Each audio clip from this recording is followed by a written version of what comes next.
বন্ধুরা, সকালবেলা একটা ভিডিও নিয়ে এসেছি। প্রথমে একটা গর্ত খোঁড়া হয়েছিল পেঁপে গাছের জন্য। সেই পেঁপে গাছের গর্তের মধ্যে জল দিয়ে নেওয়া হয়েছে। জল দিয়ে নেওয়ার পরে গাছটা মাটি শুদ্ধ তোলা হয়েছে। এই যে গাছের চারাটা, ছোট্ট চারা, মাটি শুদ্ধ তোলা হয়েছে।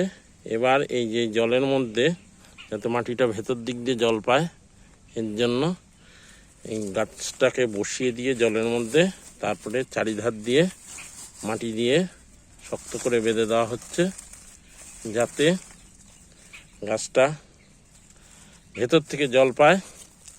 এবং এই এখন প্রচণ্ড গ্রীষ্মের দাবদাহে গাছটা বেঁচে থাকে।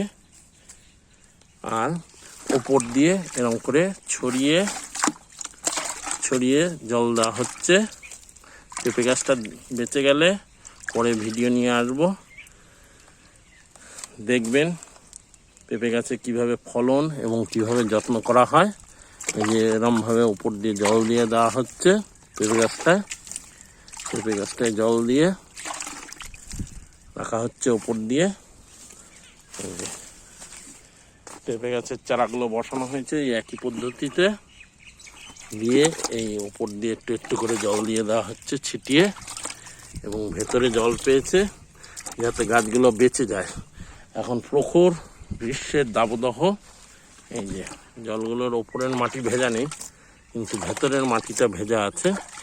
ওপর দিয়ে এরকম করে জল দিয়ে দেওয়া হচ্ছে এবং 2 দিন জল দিতে হবে, মোটামুটি 2 দিন জল দিতে হবে। জল দিলে আশা করি গাছগুলো বেঁচে যাবে। এবার পেঁপে গাছগুলোর কীরকম পরবর্তীকালে ভিডিও নিয়ে আসা হবে, দেখবেন।